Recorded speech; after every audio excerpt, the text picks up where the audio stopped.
So guys, welcome to my new vlog. আজি মই যাবলৈ ওলাইছো আমাৰ খাৰিজা দলাইগাঁৱৰ মানে ভলানাথ ক্লাবত আৰু এই কেদিনৰ পৰা মানে এটা কথা শুনি আছো আৰু আপোনালোকে সকলোৱে গম পাইছে আৰু জানেও কাৰণ ৰাছেল ভাইপাৰৰ বিষয়ে বহুতখিনি মানে শুনিবলৈ পোৱা গৈছে আৰু তাৰ বিষয়ে মানে আলোচনা হ'ব এই ক্লাবত তাতে অলপমান যাও আৰু আপোনালোকক মোৰ ফালৰ পৰা সকলো অসমবাসী ৰাইজক মই সাৱধানেৰে থাকিবলৈ অনুৰোধ জনাইছো আৰু এটো এটা কথা কওঁ যে মানে এই গৰমৰ দিনত বিশেষকৈ বহুতখিনি ওলাই আৰু আমাৰ অসমত এটো বস্তু নাছিল এতিয়া কি কাৰণত কেনেকৈ আহিল হেতু মানে বিশেষকৈ মই নাজানো তথাপিতো আমাৰ অসমবাসী ৰাইজক মই অলপমান মোৰ ফালৰ পৰা মানে সাৱধানে থাকিবলৈ অনুৰোধ জনালো আৰু লগতে আৰু এটা কথা আমাৰ যিবিলাক নেকি সৰু ল'ৰা ছোৱালী আছে তেওঁলোকক সকলো পেৰেন্টছলৈ মোৰ এটো অনুৰোধ তেওঁলোকক ভালদৰে ৰাখিব কাৰণ কিয় খেলা ধুলা কৰতে তেওঁলোকে ক'ত হাত দিব বা কি বস্তু হিয়তে মানে ধৰিব যাব বা কেতিয়াবা নজনাকৈ কিছুমান ধৰ পলিথিন আমাৰ মানে সাইডত পৰি থাকে বা কেঁচা কাঠ আৰু হে বস্তা হেবিলাক বস্তু আপোনালোকে অলপমান সাৱধান কৰি ৰাখিব কাৰণ কিয় এই বিষাক্ত সাপ গৰাকৰ পৰা আহিল মানে তো মানে নাজানো তথাপিতো মোৰ ফালৰ পৰা মই যিমানখিনি পাৰো আপোনালোকক জনাই দিছো তেনেহলে আৰু আপোনালোকে ভিডিওটো শেষলৈকে চাব আৰু তাত মানে কিছুমান কথা আপোনালোকে মানে জানিব পাৰিব মানে আজি যেহেতু মানে ৰাছেল ভাইপাৰৰ বিষয়ে আলোচনা হ'ব হেহে মানে আমাৰ যিবিলাক নেকি ডাঙৰীয়া আছে তেওঁলোকে আপোনালোকক ভালদৰে বুজাই দিব তেনেহলে আহক ভিডিওটো ষ্টাৰ্ট কৰি লওঁ দুটা মেছেজ দিব বিচাৰিছো হাতে কামুৰিলে আপোনালোকে সোনকালে চিকিৎসকৰ ওচৰত লৈ যাওক চিকিৎসাৰ ব্যৱস্থা আছে ৰচা দি নেবান্ধিব কাটা নকৰিব আৰু ট্ৰেন্সপৰ্ট কৰোঁতে পাৰিলে সতৰ্কতামূলক ব্যৱস্থা ল'ব কোনোবা মেডিকেল এটা ষ্টাফ যায় saline এটা লোৱাই দিব অলপ artificial injection in certain situation the upper limit of giving injection 30টা ইনজেকশ্যন দিব তো 30টা ইনজেকশ্যন দিব গ'লে এটা তো লাষ্ট মাহ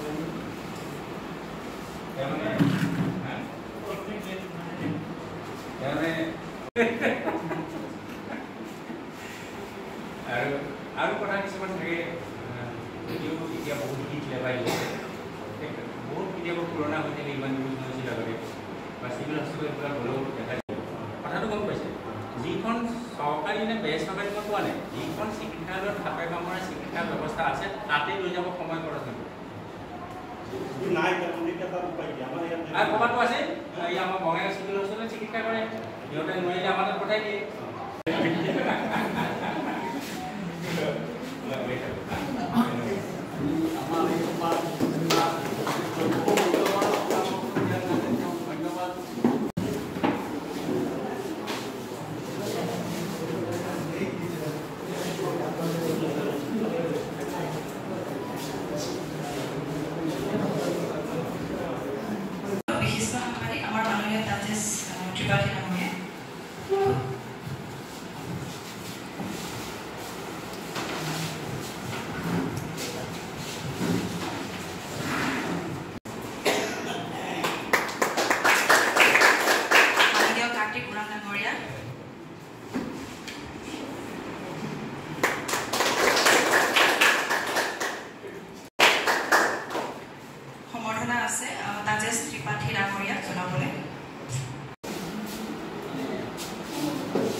critical care management আমাৰ পেশেন্ট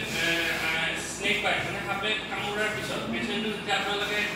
হস্পিটাললৈকে লৈ আহিব তাৰ পিছত মানে কেনেকুৱা কি কৰিব লাগে এইখিনি অলপমান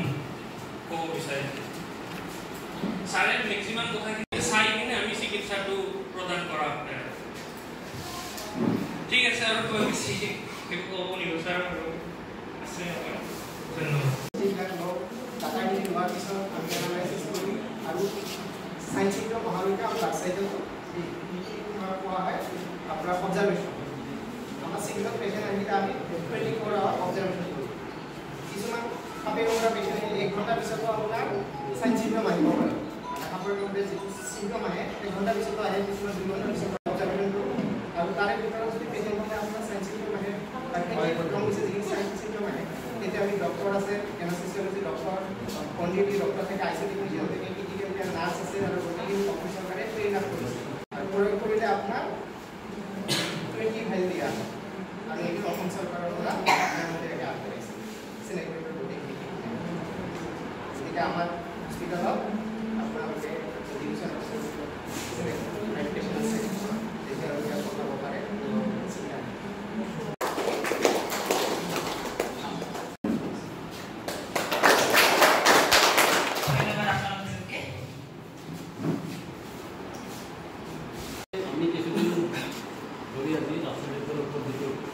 বটল মিডিয়া হোক বা সংবাদ মাধ্যম এইখিনিকে সিহঁতে আমাৰ মাজত এটা আত্মসময় সৃষ্টি কৰিছে সেই ময়ো কমপ্লিট কৰিছোঁ আৰু লগতে মই সম্পূৰ্ণভাৱে কৃতজ্ঞ হৈছোঁ এনেকুৱা এটা পৰিঘটনা যিটো আমি বাধা দিব পাৰোঁ সেইটোৰ প্ৰতি লক্ষ্য ৰাখি আমাৰ ভাৰত চৰকাৰে এটা আঁচনি আনিছে সেইটো national snake bite prevention program বুলি কয় কণ্ট্ৰল এণ্ড প্ৰিভেনশ্যন গতিকে আমাৰ ভাৰতবৰ্ষৰ প্ৰত্যেক ষ্টেটতে এই প্ৰগ্ৰামটো চলে আৰু আমাৰ তাৰ লগতে অসমতো চলি আছে এইবিলাকক ক্ষতি কৰিব প্ৰথমতে যদি নাৰ্ভত সাপে কপৰাই কামুৰিলে কি ধৰণৰ টক্সিনটো দিয়ে তাৰ ওপৰত নিৰ্ভৰ কৰিব এতিয়া যদি নিউৰটক্সিনটো প্ৰয়োগ কৰে তেতিয়াহ'লে মানুহজনৰ লাহে লাহে কথাটো ক'ব নোৱাৰা হ'ব উশাহটো ল'ব নোৱাৰা হ'ব চকুৰ কথাটো তলফালে নামি যাব আৰু হাত ফুলিব পেইন হ'ব লাহে লাহে লাহে লাহে ফুলাটো বাঢ়ি গৈ থাকিব আৰু কালাৰ ৰংটো চেঞ্জ হৈ যাব যদি দুটা দিয়ে তেতিয়াহ'লে দুটা একশ্যন আৰু কিছুমান আকৌ ব্লাডতো ক্ষতি কৰে গতিকে এইটো চিকিৎসালয়ত গ'লেহে ডক্টৰে চালেহে তেওঁ গম পাব গতিকে এইখিনি মেইন কথা আৰু বিশেষ সেইটো কৈ আছে যে ৰাছেল ভাইপাৰ কামুৰিলে 20 মিনিটত মৃত্যু হয় ক'ৰবাত কৈছে 20 ছেকেণ্ডত মৃত্যু হয় সেইটো আচলতে মিছা কথা আপোনালোকে পূৰ্বৰ বক্তাসকলে ধুনীয়াকৈ কৈ গৈছে যে সৰ্পদংশনৰ পিছত 6 পৰা 12 ঘণ্টালৈকে হয়তো মানুহজন একো অনুভৱ নকৰিবও পাৰে গতিকে এইবোৰ কথা আপোনালোকে বিশ্বাস নকৰিব আৰু আতংকিত নহ'ব প্ৰথম কথাটো হ'ল যে হাত দুই বা অন্য কিবা ব্যৱস্থা ল'ব লাগিব সেইটো বেয়া হ'ব আপোনালোকে কোনে কোনে চিভিল হস্পিটেলত যাব অসমত তেখেতে সৰ্প চিকিৎসা প্ৰথম গৰাকী চিকিৎসক হয় তেওঁৰ পদ্ধতিটোৱে চলি আছে সমগ্ৰ অসমত তেওঁৰ চিকিৎসা পদ্ধতিটো চলি আছে ডক্টৰ সুৰজিৎ গিৰি তেওঁৰ সৰ্প চিকিৎসা পদ্ধতি চলি আছে সকাহ দিছে গতিকে আপোনালোকে এইখিনি কথা মনত ৰাখিব নিৰ্বাচন কৰোঁ তাত সময় লওঁ কিয় সময় লওঁ হয়তো ছাৰৰো আমি মন্তব্য লওঁ ছাৰৰ মতামত জানিম যিসকলে লাগি আছে টিম মেম্বাৰ্ছ তেওঁলোকৰ কথাটো জানিম যে এটা হাত দেখিলে অমুক দিলে বাছ শুনিলে অমুকে কৈছে বোলে 20 মিনিটত মৰি যায় কামোৰাৰ লগে লগে লগাই দিলে 20 মিনিট মানুহৰ মাজত একো চাই এটাৰ পিছত এটা মানুহ চাই 20 মিনিটত মৰে গতিকে কথাবোৰ এনেকুৱা আপোনাৰ ঘৰত যদি সাপ সোমাইছে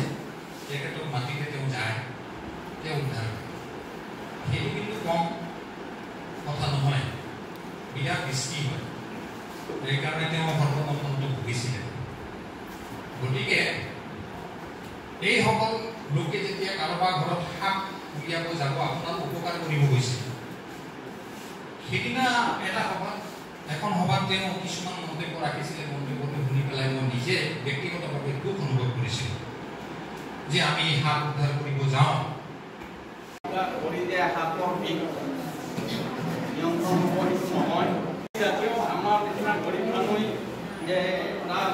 ব্যক্তিগত হস্পিটেল বা লোৱাৰ আছামে হওক বা আগিদিতে হওক 1.5 লাখ খৰচ কৰি হয়তো নিশ্চয় ক্ষমতা নহ'ব থকা কথাখিনি মত কৰে বা আমাক আজি এই আহি যে আপোনালোকৰ ওচৰত যে এইখিনি মানে সজাগতা সভা কৰি আপোনালোকক পৰামৰ্শ দিছে তেওঁ মই আমাৰ ধন্যবাদ যাচিছোঁ। চিভিল হস্পিটেলৰ দুজন ICU টেকনিচিয়ান আছে, আসিফ আৰফত আৰু মফিদুল ইছলাম ডাঙৰীয়া। লগতে মই ধন্যবাদ জ্ঞাপন কৰিছোঁ ছাৰক, তেখেত হ'ল আমাৰ ডিৰেক্টৰ অফ সাৰ্ভিলেন্স অফিচাৰ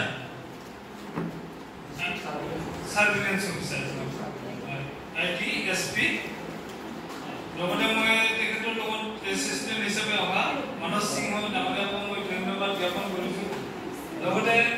উপস্থিত থাকি আজি আমাৰ এই সজাগতা শিবিৰখন সকলোৰে সন্মিলিত কৰাৰ কাৰণে এইখিনিকে কৈ মই বক্তব্য সামৰিছোঁ।